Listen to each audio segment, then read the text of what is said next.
गुरुर्ब्रह्मा गुरुर्विष्णु गुरुर्देवो महेश्वरः गुरुः साक्षात् परब्रह्मा तस्मै श्री गुरवे नमः। ॐ पूर्णमिदं पूर्णात् पूर्णमुदच्यते पूर्णस्य पूर्णमादाय पूर्णमेवावशिष्यते। ॐ शान्ति शान्ति शान्तिः। எல்லாருக்கும் நமஸ்காரம். நம்ம இன்னைக்கு செகண்ட் செஷன் ஆஃப் உபனிஷத் பண்ணிட்டு இருக்கோம். This is our fourth Upanishad I think. Let's start. நம்ம போன வாரம் வெறும் ஒரு சாந்தி பாத் மட்டும் பார்த்தோம். அதுலயே எல்லாமே ஒரு பூர்ணமான ஒரு விஷயம் எல்லாம் நம்ம தெரிஞ்சுக்கிட்டோம். அதுல முக்கியமா நம்ம அதுல இருந்து மறுபடியும் ஒரு ரீகேப் பண்றதுக்கு நம்ம என்னன்னா கொஞ்சம் பார்க்கலாம். முதல்ல உபனிஷத்னா என்னன்னு பார்த்தோம். அதுக்கப்புறமா இந்த ஒரு பர்டிகுலர் உபனிஷத்தோட பேர் ஈசாவாஸ்ய உபனிஷத். சின்னது. இது யஜுர்வேதத்துல சுக்லபக்ஷத்துல இருக்கக்கூடிய ஒரு சம்ஹிதா அப்படின்னு சொல்லுவாங்க. அதெல்லாம் நம்ம பார்த்தோம். முதல்ல சாந்தி மந்திரம் அப்படின்னு பார்க்கும்போது இந்த பூர்ணத்தை பத்தி பேசணும். சோ பூர்ணமாக இருக்கக்கூடிய அதிலிருந்து வந்ததும் பூர்ணம், அந்த பூர்ணத்திலிருந்து பூர்ணத்தை எடுத்தாலும் பூர்ணமாகவே இருக்கிறது அப்படின்னு சொல்லி பார்த்தோம். இந்த பூர்ணம்ன்றதுக்கு என்ன அப்படின்னா, நமக்கு தெரிஞ்ச பூர்ணத்தை விட இங்க ஒரு மெக்னானிமஸ் அண்டர்ஸ்டாண்டிங் ஆஃப் பூர்ணா நம்ம போன கிளாஸ்ல பார்த்தோம். எதற்கெல்லாம் ஒரு வரையறுக்கப்பட முடியாமல் இருக்கிறதோ, வரையறைகளுக்கு உட்படாம இருப்பதுதான் பூர்ணம். வரையறைனா டைமென்ஷன்லெஸ் அப்படி. அப்ப இதுக்கு என்ன டைமென்ஷன்ஸ்னா, தேச கால வஸ்துக்கு உட்படாதது பூர்ணம் அப்படின்னு பார்த்தோம். இப்ப இந்த உபனிஷத்தோட முக்கியமான ஒரு கருத்து என்ன அப்படின்னா, இது நமக்கு எதையோ பத்தி சொல்ல போறது. எதை பத்தி சொல்ல போறதுன்றத முதலே நமக்கு கோடிட்டு காட்டிட்டாங்க. இந்த பூர்ணமானதை பத்தி தான் நம்ம தெரிஞ்சுக்க போறோம். அதுக்கு கடைசியில ஒரு லைன் போன கிளாஸ்ல பார்த்தோம். இந்த பூர்ணம் வேற எதுவுமே கிடையாது, அதற்கு இன்னொரு பேர் அப்படின்னு வச்சோன்னா அதுதான் பிரம்மம். அதனால இந்த உபனிஷத் பிரம்ம ஞானத்தை நமக்கு சொல்ல போறது. அந்த பிரம்மத்தை பத்தி நம்ம தெரிஞ்சுக்க போறோம். நம்ம எங்க இருக்கோம்? நம்ம ஜீவனாக இருக்கோம். இதுல இருந்து நம்ம பிரம்மத்தை பத்தி தெரிஞ்சு போறோம். அந்த பாதைக்கு நம்மளை எடுத்துட்டு போறதுதான் இந்த 18 ஸ்லோகங்கள் அப்படின்னு சொல்லுவோம். இப்ப அந்த பிரம்மம் என்னன்னு இப்ப எனக்கு ஒண்ணும் புரிய மாட்டேங்கிறது. அதுக்கு நம்ம மேத்தமேட்டிக்கல் எக்ஸ்பிரஷன் சொல்லாம ஒரு எக்ஸ் வச்சு நம்ம அப்புறமா சால்வ் பண்ணிக்கலாம் அப்படின்னு சொல்லிட்டு, இப்போ நம்மளோட எக்ஸ்பிளனேஷனுக்கும் நம்மளோட புரிதலுக்காக இந்த பிரம்மம் என்ற ஒரு வார்த்தையை கொஞ்சம் தள்ளி வச்சுட்டு, அத நம்ம ஈஸ்வரன் புரியும் நமக்கு. ஒரு பரமாத்மா, ஒரு டிவினிட்டி அப்படின்னா அந்த ஈஸ்வரன் அப்படின்னா நமக்கு புரியும். இப்ப அந்த டெபினிஷன் எடுத்துக்கிட்டு அந்த நாமத்தை எடுத்துக்கிட்டு தான் நம்ம மத்த ஒரு ஸ்லோகங்கள் எல்லாம் நம்ம புரிஞ்சுக்க போறோம். இன்னைக்கு முதல் மந்திரம் அப்படின்னு சொல்லி அததான் நம்ம பார்க்க போறோம். இந்த ரெண்டும் பூர்ணமதம் என்ற ஒரு அந்த சாந்தி மந்திரத்திலேயே அடுத்ததாக வரக்கூடிய இந்த முதல் மந்திரத்திலேயே மொத்த விஷயமும் வந்துடுது. பிரம்மத்தை பத்திய முக்கியமான விஷயங்கள் நமக்கு இங்கு சொல்லிடுறாங்க. அந்த முதல் ஸ்லோகம் என்னன்னு பார்க்கலாம்.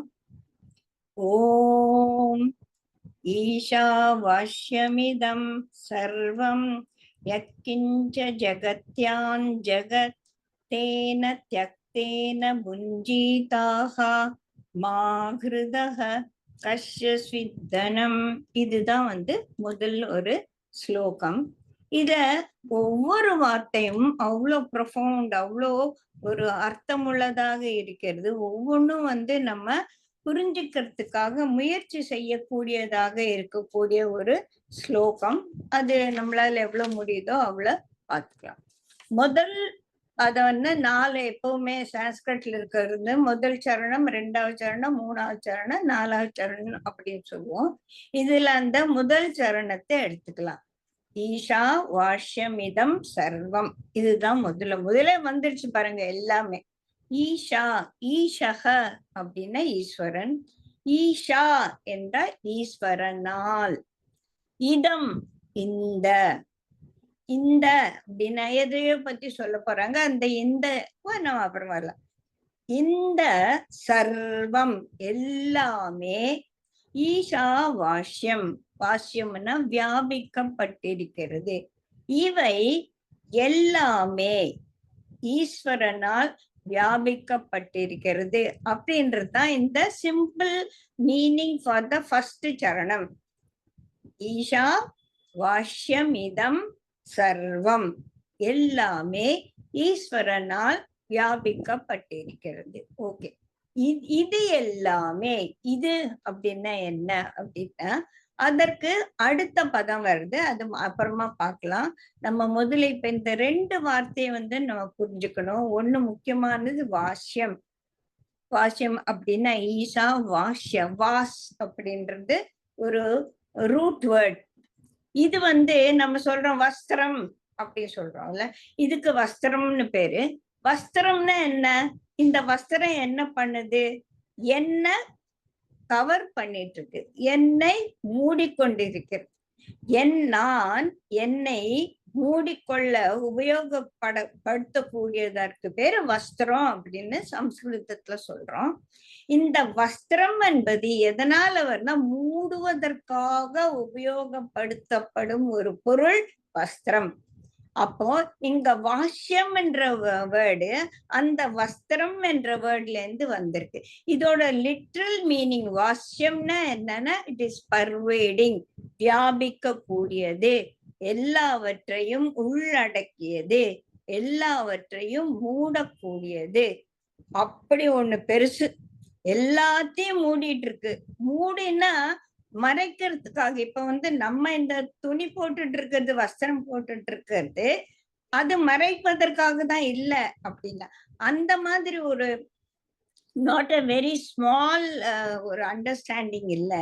இப்போ இந்த சர்வம், இந்த சர்வம்ன்றது என்னன்னா ஜெகத் பூரா எதெல்லாம் படைக்கப்பட்டிருக்கிறதோ அதில் எல்லாமும் இந்த ஈஸ்வரனால் வியாபிக்கப்பட்டிருக்கிறது. அதுதான் அந்த 2வது பதத்தை நம்ம எடுத்துக்கிட்டோம்னா ஈஷா வாஷ்யமிதம் சர்வம் யத் கிஞ்ச் ஜெகத்யாம் ஜெகத்.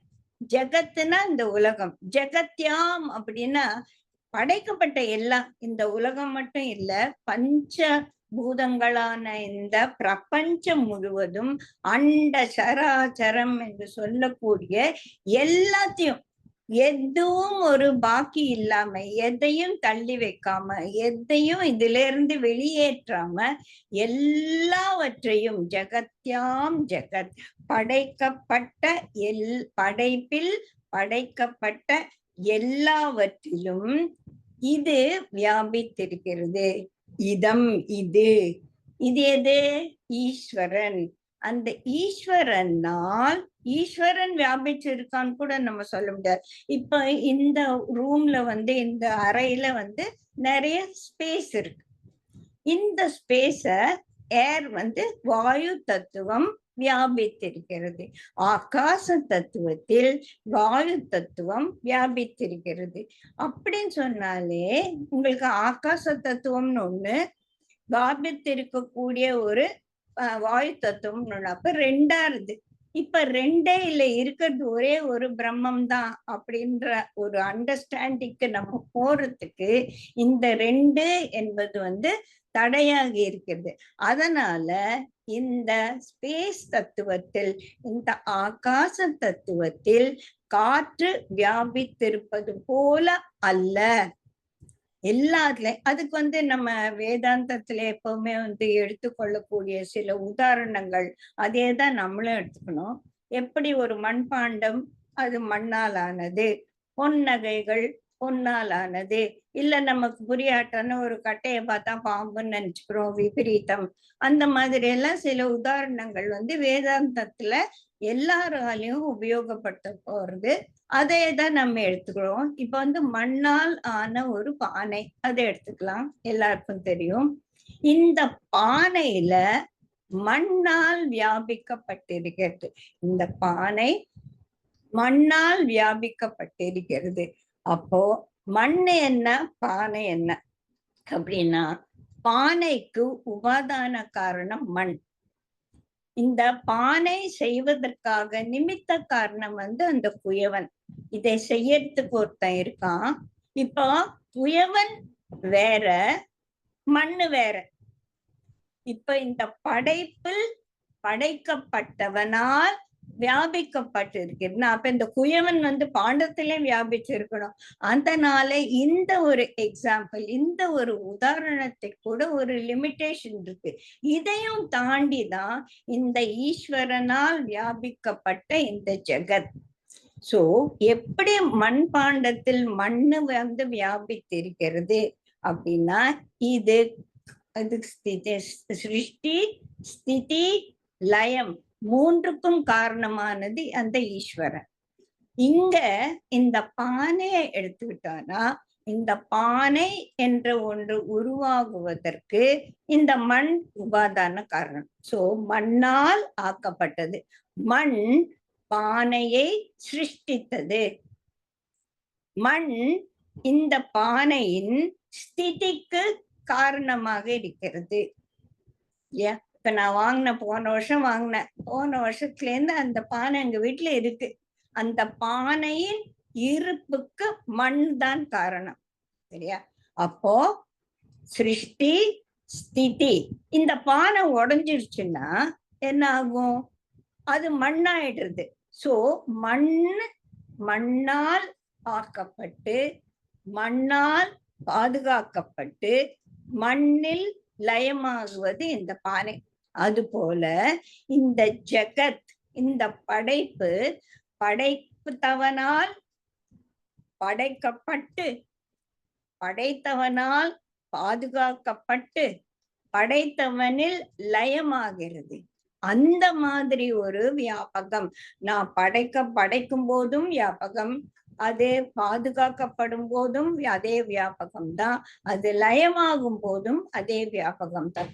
எப்படி மண் அதன் ஒரு மண்பாண்டத்துக்கு காரணமாகவும், அதன் இருப்புக்காகவும் அதன் லயத்துக்காகவும் இருக்கிறதோ, அதுபோல இந்த ஈஸ்வரனால் படைக்கப்பட்ட இந்த ஜெகத், இந்த படைப்பு முழுவதும் ஈஸ்வரனால் வியாபிக்கப்பட்டிருக்கு. சர்வம், ஒண்ணு கூட பாக்கி கிடையாது. Everything, whatever is there, it is pervaded by the same Easwaran. So ஈஷா வாஷ்ய இதம் சர்வம். ஒரே ஒரு சென்டென்ஸ். எல்லாம் படைக்கப்பட்டு, எல்லாமே ஈஸ்வரனால் வியாபிக்கப்பட்டிருக்கிறது. இதெல்லாம் யச்சிந்த ஜெகத்யாம் ஜெகத். ஜெகத் என்பது உலகம், படைப்பு. ஜெகத்யாம் படைப்பில் இருக்கும் எல்லாமே இந்த ஈஸ்வர தத்துவத்தால் வியாபிக்கப்பட்டிருக்கிறது. அதுதான் அந்த முதல் ஒரு வரிக்கு, முதல் 2 சரணத்திற்கு அதுதான் நமக்கு இங்க கொடுக்கக்கூடிய ஒரு மீனிங். அதுக்கு தமிழ்ல நம்ம சிம்பிளா பார்க்கலாம். இந்த படைப்பில் எதெல்லாம் படைக்கப்பட்டு உள்ளதோ அவை எல்லாம் அப்படின்னு நம்ம எதெல்லாம் படைப்பில் எதையெல்லாம் படைக்கப்பட்டுள்ளதோ அது எல்லாம். எப்படி அதுனா எது? அதெல்லாம் அப்படின்னா எனக்கு புரியலையே. ஜெகத்யாம் படைப்பில் இருக்கக்கூடிய இந்த ஜெகத் எல்லாம் ஈஸ்வரனால் வியாபிக்கப்பட்டுள்ளது. இதுதான் முதல் சென்டென்ஸோட மீனிங். புரியுதுங்களா? படைப்பில் எதெல்லாம் படைக்கப்பட்டுள்ளதோ அவை எல்லாமும் ஒன்றும் மிச்சம் மீதி இல்லாம ஈஸ்வரனால் வியாபிக்கப்பட்டிருக்கிறது அப்படின்னு பார்க்க. அடுத்த லைன், இப்ப வியாபிக்கப்பட்டிருக்கிறது அப்படின்னா ஒண்ணுன்னு சொன்னீங்க, அது இந்த ஆகாச தத்துவத்துல காற்று தத்துவம் போய் வியாபித்திருக்க மாதிரி இல்ல, அங்க 2 இருக்கு, இங்க 2 இல்ல, ஒண்ணுதான் இருக்கு அப்படின்னு சொல்றீங்களே, இது நமக்கு புரிய மாட்டேங்குது. அப்ப எது படைக்கப்பட்டது? மண்ணு மண்ணாவே தான் இருக்கு. மண்ணு பானையா படைக்கப்பட்டு இருக்குன்னா அது பானை கிடையாது, அதுவும் மண்ணுதாங்கிறீங்க. அப்படின்னும் போது நமக்கு ஒரு புரிதலுக்காக இங்க ஒரு விஷயத்த நம்ம கொண்டு வரணும். அதாவது படைப்பு என்பது ஈஸ்வரனால் வியாபிக்கப்பட்டிருந்தாலும் அந்த படைப்புக்கு நாம ரூபங்கள் வந்தவுடனே அந்த டிஃபரன்சஸ் வருது. எல்லாமே இந்த உடம்புல இருக்கக்கூடிய ஒரு வியாபகமான இந்த ஜீவனுக்கு அந்த ஈஸ்வரனால் வியாபிக்கப்பட்டிருக்கிறது. என்னோட சரி உயிர்னு வச்சுக்கலாம். இந்த உடம்பு பூரா அந்த உயிர் வியாபித்திருக்கு. இந்த உயிர் உள்ள எப்படி இருக்கு? பூர்ணமா இருக்கு. பூர்ணமா எனக்குள்ள இருக்கிற இந்த உயிரை அந்த பூர்ணத்தை வெளியில எடுத்து விட்டா இந்த உடம்பு என்பதே இல்லை. எப்படி நம்ம போன கிளாஸ்ல கடைசியில பார்த்தோம் இல்லையா, அந்த அலைகளில இருக்கக்கூடிய கடல் நீரை எடுத்து விட்டால் அலை என்ற ஒன்றுக்கு இருப்பே இல்லை. அப்போ இந்த வியாபகத்துக்கும் வியாபிக்கப்பட்டதுக்கும் என்ன ஒரு இதுன்னா, நம்மளோட அண்டர்ஸ்டாண்டிங்காக நாம ரூபங்கள் அதில் சேருகிறது. பானை மண்ணால் வியாபிக்கப்பட்டு இருக்குது. ஒரு யானை பொம்மை மண்ணுல செஞ்சா அதுவும் மண்ணால வியாபிக்கப்படுறது. ஆனாலும் பானை யானையாகாது, யானை பானையாகாது. இந்த யானை மண்ணால் வியாபிக்கப்பட்டிருக்குது, இந்த பானை மண்ணால் வியாபிக்கப்பட்டு இருக்கிறது. இருந்தாலும் இதோட டிரான்சாக்ஷனல் அண்டர்ஸ்டாண்டிங்கு ரெண்டுமே வேறதான். சோ இந்த படைப்பில் நாம ரூபங்கள் வந்தவுடன் நம்ம என்ன பண்றோம்? அந்த வியாபனத்தை மறந்துடுற. அந்த யானையை கொண்டு வான்னு சொல்லுவோம், அந்த மண்ணை கொண்டு வா அப்படி சொல்றது இல்லை. அந்த மண்ணுல தண்ணி ஊத்தி வைன்னு சொல்றது இல்ல, பானையில தண்ணி ஊத்தி வைன்னு தான் சொல்றோம். சோ அந்த மண் என்பது இங்க இப்ப தட்டா சார் நிறைய தடவை கிளாஸ்ல சொல்லியிருக்காரு, மரத்தில் மறைந்தது மாமத யானை, மரத்தை மறைத்தது மாமத யானை. நான் பார்க்கும்போது அது யானை பொம்மை தான். அந்த யானையை பார்த்து அந்த குழந்தை விளையாட, அந்த பொம்மையோட விளையாடும் போது அது மரத்தால் ஆனதுன்னு அதுக்கு தெரியாது. நாளைக்கு அதுக்கு நான் வேற ஒரு உலோகத்தாலான யானையை கொடுத்தாலும் அதுக்கு யானை தான். சோ இந்த யானைக்குள்ள மறைந்து போனது எது? அந்த மரம். அந்த மாதிரி இந்த ஜெகத்துல மறைஞ்சு போனது அந்த பரமாத்மா தத்துவம். நம்ம ஜெகத்தை பார்க்கும்போது, நாமரூபங்களை பார்க்கும்போது அதில் வியாபகமாக இருக்கிற அந்த ஈஸ்வர தத்துவம் நமக்கு ஞாபகம் வருதில்லை, நம்ம மறந்துடும். உலகம் எவ்வளவு இன்ட்ரெஸ்டிங்கா இருக்கு, இது போய் நீ மறந்துடு அப்படின்னு சொன்னா எப்படி மறக்க முடியும்? இதெல்லாம் மித்யா, ஜகத்து மித்யா, பிரம்மம் சத்தியம். சரி சொல்றேன், இது மித்யா, நான் எப்படி? இதெல்லாம் அழியக்கூடியது.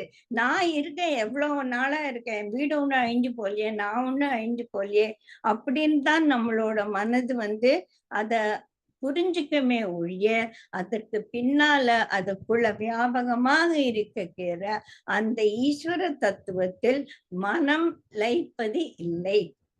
இப்ப கொஞ்சம் கொஞ்சம் இருக்கு, நமக்கு தெரியும். கோயில் போகும்போது பெருமாளை நம்ம நமஸ்காரம் பண்ணுவோம், பக்தி சொல்லுவோம், பாட்டு பாடுவோம்.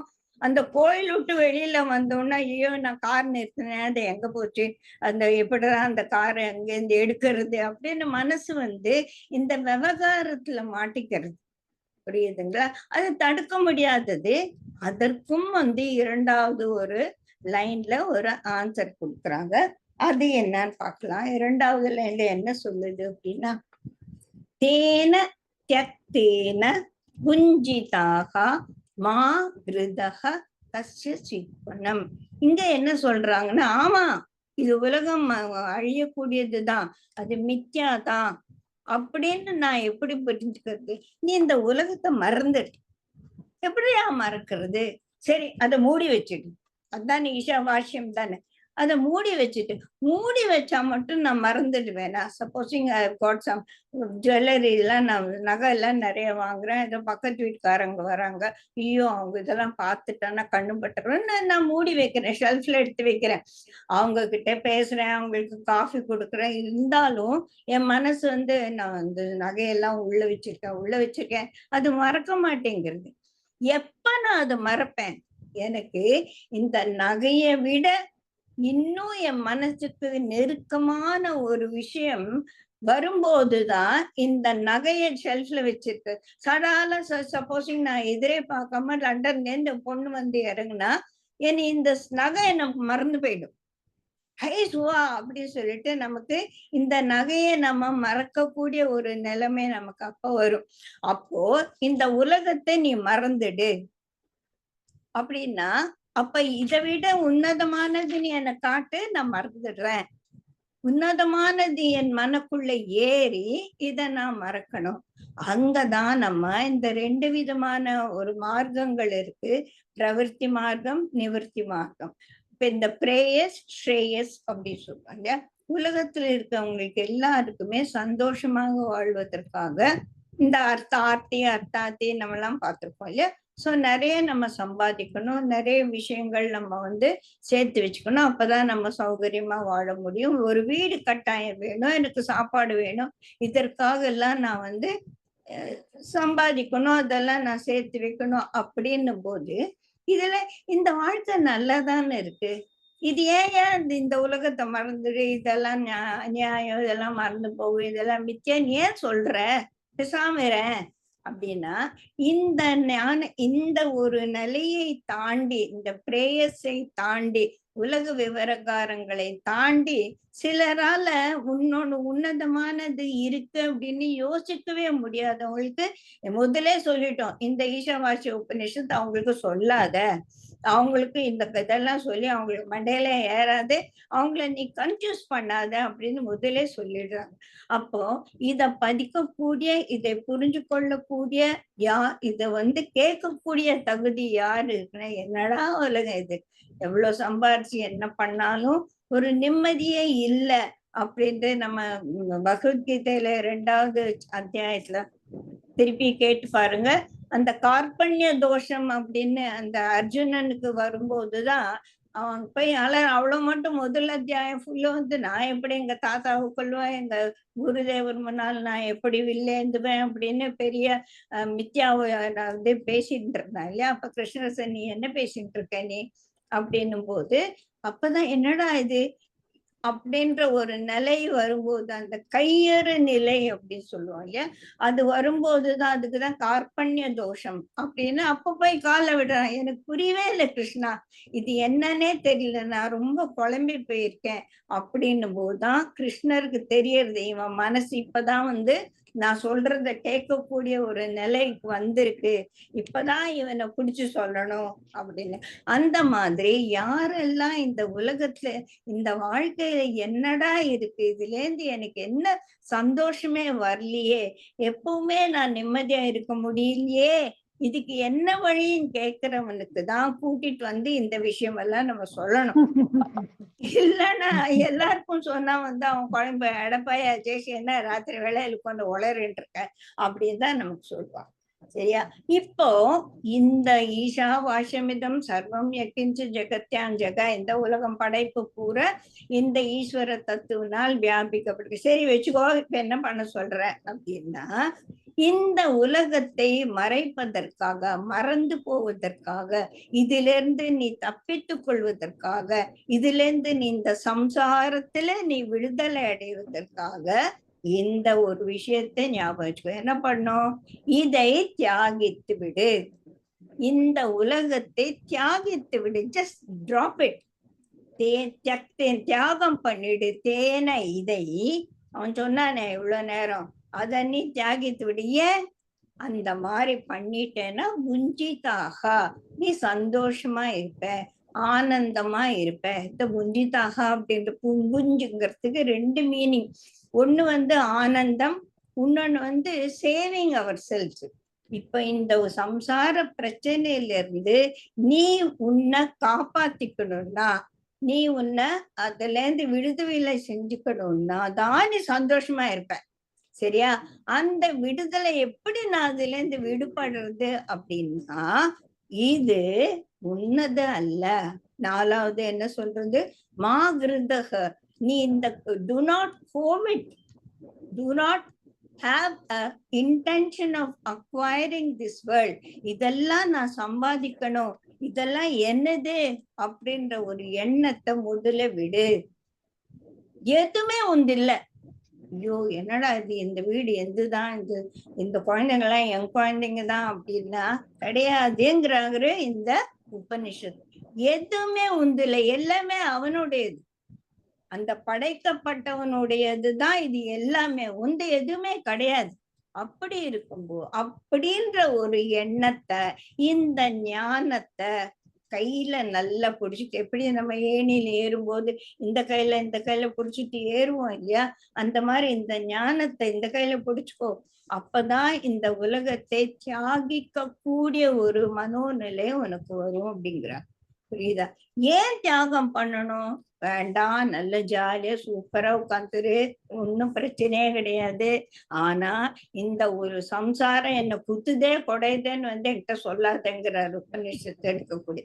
இந்த என்ன எனக்கு எப்பவுமே நிம்மதியெல்லாம் கேட்காத, நிம்மதி தானே இந்த உலகம் சந்தோஷமா இருக்குன்னு சொன்ன, ஜாலியா என்ஜாய் பண்ணிக்கோ, சூப்பரா இரு, ஒன்னும் பிரச்சனை இல்லை. இவங்க பிரவர்த்தி மார்க்கத்துக்கு தான் போவாங்களே ஒழிய நிவர்த்தி மார்க்கத்துக்கு வரமாட்டாங்க. அதை தாண்டி யோசிக்கவே தெரியாது. ஆத்மாவை என்ன அது ஆத்மாங்கிறதெல்லாம் எனக்கு புரியாது. சோ இந்த ஆத்ம தத்துவத்தை இந்த வாழ்க்கையில இந்த கார்பண்ய தோஷம் எதுடா வழி அப்படின்னு திக்கி திணறிக்கிட்டு இருக்கிறவன் கிட்ட பேசினாதான் எடுபடுமை ஒழிய, எல்லாருக்கும் போய் எந்த வாங்க உட்காரு நான் சொல்றேன் அப்படின்னா யாருக்குமே அது மனசுல ஏறப்போம்.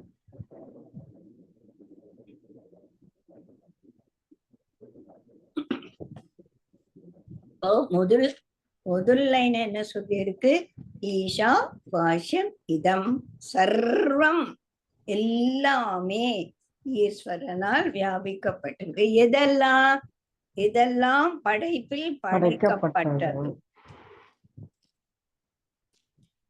அது எல்லாம் ஈஸ்வரனால் வியாபிக்கப்பட்டு இருக்கிறது. சரி, இப்ப என்ன பண்ணணுங்கிற? இது ஈஸ்வரனுடையது. இந்த ஜகத் பூரா, இந்த படைப்பு பூரா உனக்கு இல்ல. இதுக்கு நம்ம ஒரு எக்ஸாம்பிள் சொல்லுவேன், நான் முதலே கூட சொல்லியிருக்கேன்னு நினைக்கிறேன். சப்போஸ் இங்க நம்ம ஊட்டிக்கு போயிட்டு நான் ஒரு பெரிய ரிசார்ட்ல ரூம் புக் பண்ணிடுறேன். அப்போ ஆஹா இந்த ரூம் ரொம்ப நல்லா இருக்கு, மெத்தையெல்லாம் சூப்பரா இருக்கு, பாத்ரூம் இவ்வளவு வாசனையா சூப்பரா இருக்கு, அது எனக்கு குளிக்கிறதுக்கு ஒரு பெரிய டப்பெல்லாம் இருக்கு அப்படின்னு ரொம்ப சந்தோஷமா என்ஜாய் பண்றேன்.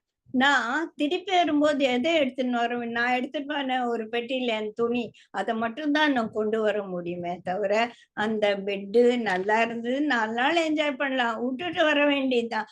அந்த மாதிரி இந்த உலகம் சூப்பரா இருக்கு. என் கண்ணு பியூட்டிஃபுல் சீனரை பாக்குறது, காது ஆஹா பறவைகள்ல ஒரு அருமையான சத்தத்தை கூன்று குயிலோட கேக்குறது, இந்த வாசனை என் பஞ்ச ஞானேந்திரியங்களாலும் கர்மேந்திரியங்களாலும் இந்த உலகத்தில் எல்லாத்தையும் அவரு அனுபவிக்க கூடிய ஒரு இன்ஸ்ட்ருமெண்ட் தான் எனக்கு கொடுத்திருக்காங்க. இந்த இன்ஸ்ட்ருமெண்டால எல்லாத்தையும் அனுபவிக்கலாமே ஒழிய, இதுல மாட்டின்றோம்னா இதுக்குள்ள போயிட்டு என்ன மைன் அப்படின்னு சொல்லுவோம்ல, இது என்னுடையதுன்ற எண்ணம் வந்த உடனே இந்த சம்சாரம் நம்மளை கடிக்க ஆரம்பிச்சிருக்கு. இந்த சம்சாரம் கடிக்காம, இந்த சம்சாரத்தினுக்கு துயரமான விஷயங்களை விட்டு நான் நகரும்னா அந்த ஞானம் வைராகியம் தான் ஆகணும். இந்த லெட் கோ அப்படின்னு அந்த ஒரு விஷயம் நம்ம மனசுக்குள்ள வரும். எதை விட சொல்றீங்கன்னா, இந்த உலகத்தை விட்டுட்டு நான் எங்க போறது, இங்கே இரு. எப்படி நம்ம அந்த ரெசார்ட்ல இருக்கும்போது ஜாலியா இருப்போம், அந்த சாப்பாடு வீட்டுல என்ன சமைக்கிறோம், அங்க சூப்பரா ஒரு சாப்பாடு, அந்த சாப்பாடு சாப்பிடலாம், அந்த மெத்தையில படுத்துக்கலாம், ஏசி என்ஜாய் பண்ணலாம், ஜன்னல்ல ஸ்கிரீன்ல வந்து இருக்கக்கூடிய ஒரு அழகான ஒரு சீனரிய பார்க்கலாம், என்ஜாய் பண்ணலாம். எல்லாமே பஞ்ச ஞானேந்திரியம் கர்மேந்திரியங்களால அதெல்லாம் அனுபவிக்கலாம். ஆனா மனசுக்குள்ள என்ன பின்னால ஓடின்னு இருக்கு, இது சாஸ்வதம் இல்ல, 3வது நாள் பணம் தீர்ந்தப்புறமா கிளம்ப வேண்டியதுதான். சோ இது சாஸ்வதமற்றது, இது நிலையற்றது. ஆனாலும் நான் அனுபவிக்கலாம். அதுக்காக தான் இந்த இன்ஸ்ட்ருமெண்ட் பகவான் கொடுத்திருக்காரு. எல்லாத்தையும் பார்த்து குஞ்சிதாக சந்தோஷமா இரு. எப்போ இந்த ஹோட்டலோ இந்த ரிசார்ட்டோ என்னது இல்ல. Nothing belongs to me, this belongs to Sterling ஆளுங்க, அந்த ஒரு association, whatever it is, somebody owns it, I am not the owner. அந்த மாதிரி இந்த உலகத்துல எல்லாமே இருக்கு, எல்லா சந்தோஷங்களும் இருக்கு, எல்லாத்தையும் அனுபவிக்க கூடிய ஒரு மனநிலை, உடம்பு, ஆரோக்கியம் எல்லாம் கொடுத்திருக்கான். ஆனா இதை அனுபவிக்கும் பொழுது இதெல்லாம் இன்னது இல்ல. ஏன்? கஷ்யஸ்ரீ தனம், இது எதுவுமே உன்னது இல்ல, அவனோட இது இது எல்லாமே. அத புரிஞ்சுக்கோ. இது என்னது இல்ல, இந்த தனம், இந்த சம்பத்து, இந்த ரூமு, இந்த ரிசார்ட் எனது இல்ல அப்படின்னு அதை நம்ம அனுபவிக்கிறோமே, அந்த மாதிரி இந்த உலகத்தில் இருப்பது எல்லாம் அனுபவிக்க கூடியதாக இருந்தாலும் இதை அனுபவிக்கும் போது இதை எதுவுமே என்னதில்லை. கிளம்புனா கிளம்பிட வேண்டியதுதான். அந்த கிளம்பும் போது சரி, இவனோட பெட்ஷீட் அழகா இருக்கு, இதை எடுத்துன்னு போலாமா, இந்த இது சில சமயத்துல நம்ம இந்த ஷாம்பு பாட்டில் எல்லாம் தூக்கின்னு போறோம், ஏன் தூக்கின்னு போடுறதுன்னு தெரியறது இல்லை. நத்திங் பிலாங்ஸ் டு அஸ் அப்படின்ற அந்த வைராக்கியம் வரும்போதுதான் இந்த உலகத்தை நீ மறக்கணும் அப்படின்னு சொல்றோம்ல, அந்த உலகத்தை மறக்கணும் அப்படின்ற ஒரு புரிதல் நமக்கு அப்பதான் வரும். இந்த உலகத்தை மறந்துட்டு இதுல இருக்கணும். இந்த டிரான்சாக்ஷனல் விஷயத்துக்காக இந்த உலகத்துல நம்ம இருக்கணுமே தவிர இது என்னது, என் குழந்தை. இதுக்கு நமக்கு 3 விதமான ஈஸ்வரநாசன் சொல்லுவாங்க.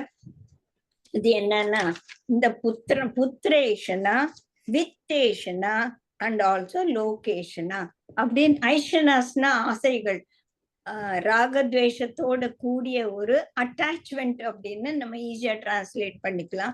இந்த குழந்தைகளால என் குழந்தைக்கு எந்த விதமான கஷ்டமும் வரக்கூடாது, அதுக்கு அப்படியே சௌகரியமா இருக்கணும். ஐயோ அதுக்கு ஜுரம் வந்துட்டானா நம்ம பதறோம் இல்லையா, அப்ப குழந்தைகள்னு இருந்தா ஜுரம் தான் வரும் அப்படின்ற ஞானம் அப்ப மறந்து போயிடுறது.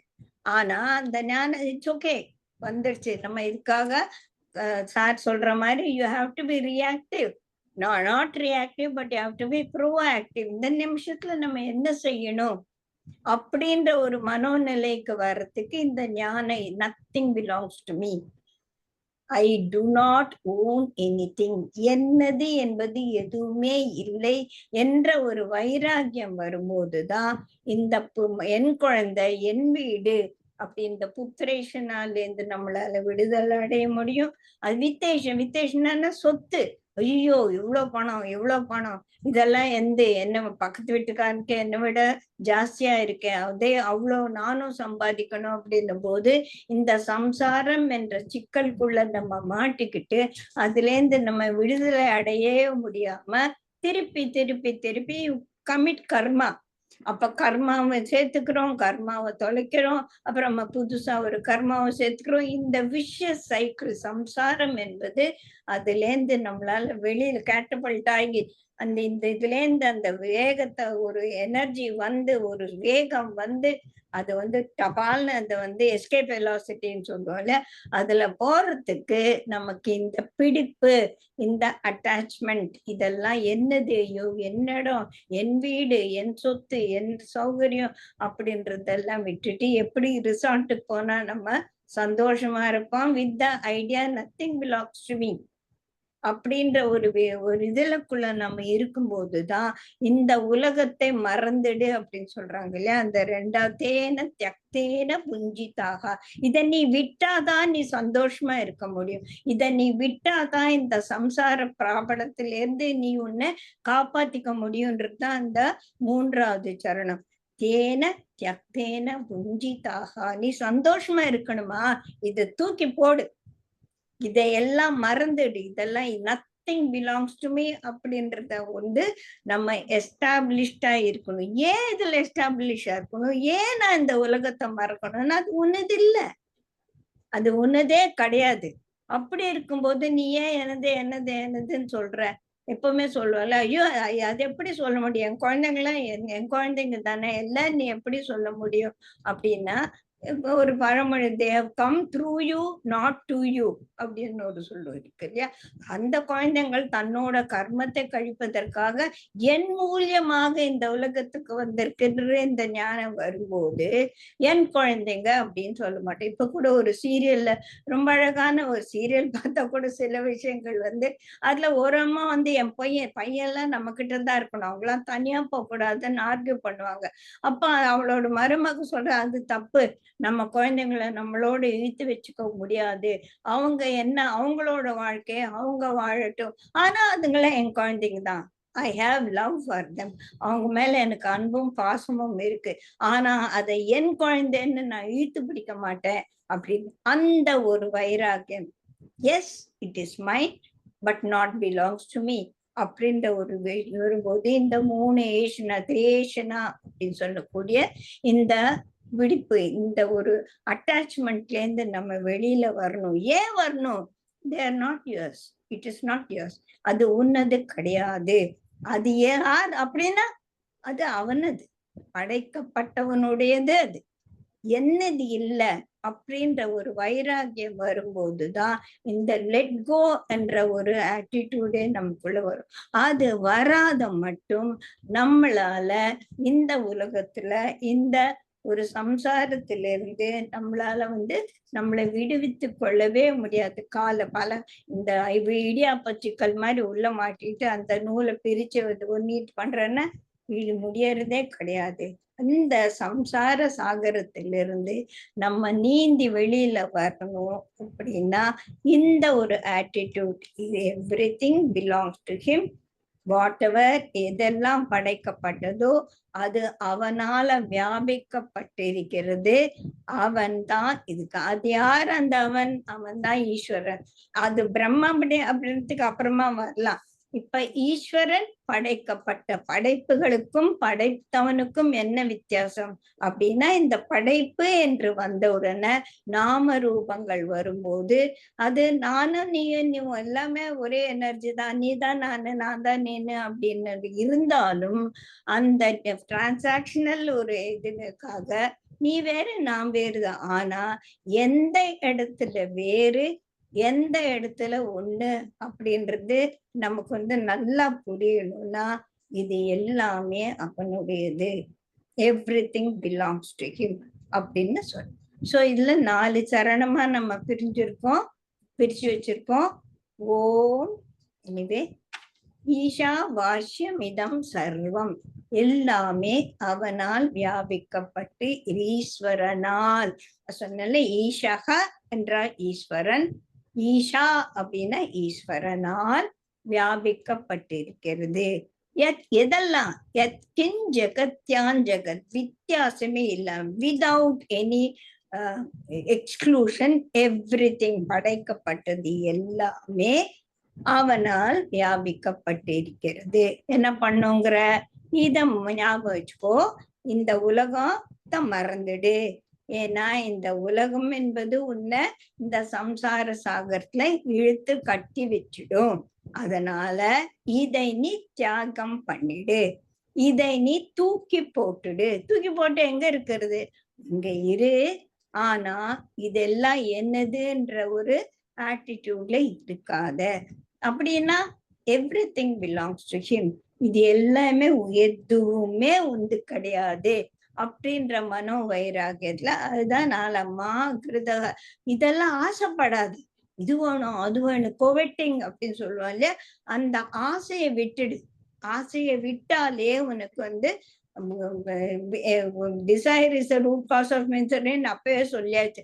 அப்போ எந்த இடத்துல எல்லாம் இந்த ஆசை வருதோ அந்த ஆசையை நிறைவேற்றி கொள்ள நம்ம முயற்சி செய்யும் போது நிறைய கல்களில தடுக்கி தடுக்கி தடுக்கி தான் நம்ம விடுவோம். சோ இந்த ஆசையை துறந்துடா. அப்ப ஆசையே இல்லாம நான் எப்படியா பழைக்கிறது? எவ்வளவு ஆசை வேணுமோ அவ்வளவு தூரம்.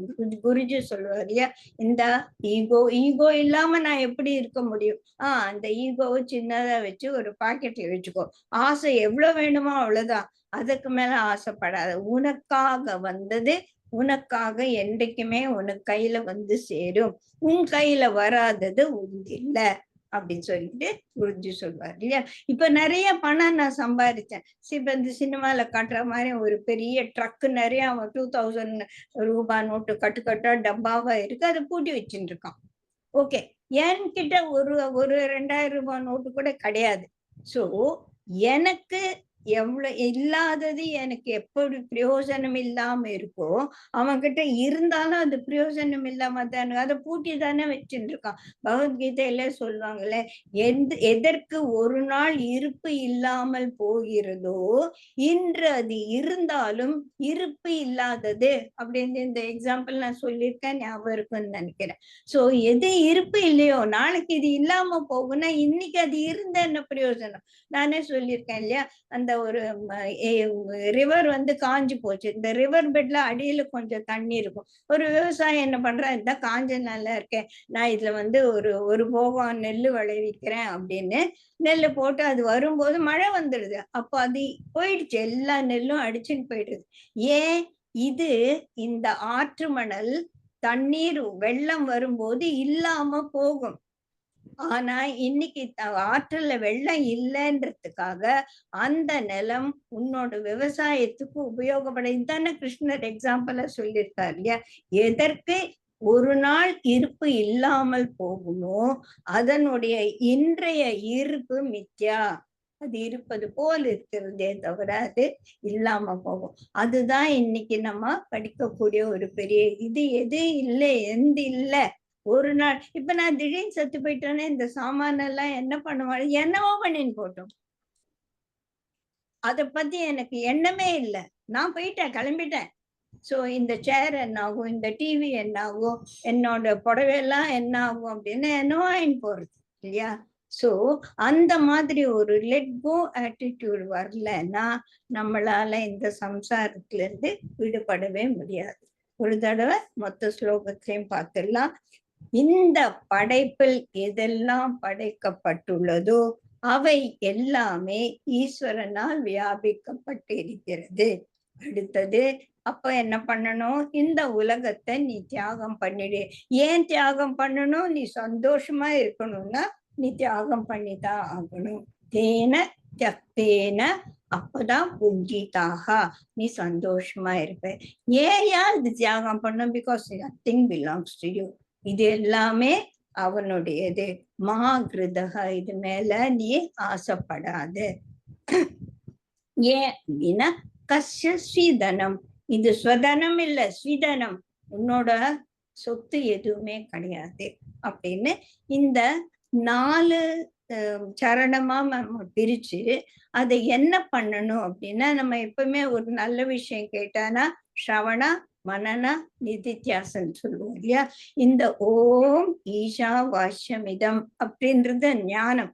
அதுதான் நமக்கு இங்க சொல்லக்கூடிய ஒரு செய்தி.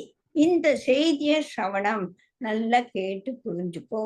அப்புறமா யக்தின் ஜகத்யான் ஜகத் என்ற அந்த 2வது பதத்தை மனனம் செஞ்சுக்கிட்டே எதெல்லாம் படைக்கப்பட்டு இருக்கிறதோ, படைப்பில் இருப்பதெல்லாம் அவனால் வியாபிக்கப்பட்டு இருக்கிறது அப்படின்ற ஒரு மனனம் செஞ்சுட்டே இருந்துட்டு, சரி இது எதுக்கு நான் இவ்வளவு தடவை கஷ்டப்பட்டு மனப்பாடம் பண்ணிட்டு இருக்கேன் அப்படின்னா அதற்கு ஒரு எய்ம் இருக்கணும் இல்லையா. அந்த எய்ம் என்னன்னா, நான் இந்த சம்சார சாகரத்தில் இருக்கக்கூடிய துன்பங்களிலிருந்து நான் விடுபட வேண்டும்.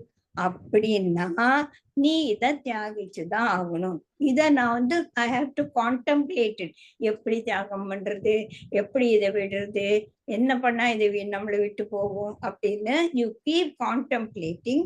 அண்ட் ஒவ்வொருத்தருக்கும் ஒவ்வொரு வழி கிடைக்கும். அந்த வழியில இருக்கணும். Nothing, then only I will get established in the fact that nothing belongs to me. புரியுதுங்களா? இந்த ஒரு முதல் ஸ்லோகம் வந்து கொஞ்சம் ரொம்ப டீப்பா நம்ம யோசிக்க வேண்டியது. சிரவண மனன நிதித்தியாசம் பண்ணக்கூடிய ஒரு நிலையில இருப்பதுனால இந்த ஒரு ஸ்லோகத்தோட இன்னைக்கு நம்ம முடிச்சுக்கலாம். அப்புறமா ஒரு 4 ஸ்லோகம் போன அப்புறமா விஷயம் வந்து நமக்கு கொஞ்சம் கிரகிக்க கூடியதா ஆகும்போது ஒரு நாளைக்கு 2 ஸ்லோகம் 3 ஸ்லோகம். ஜெய் கிருஷ்ணன்.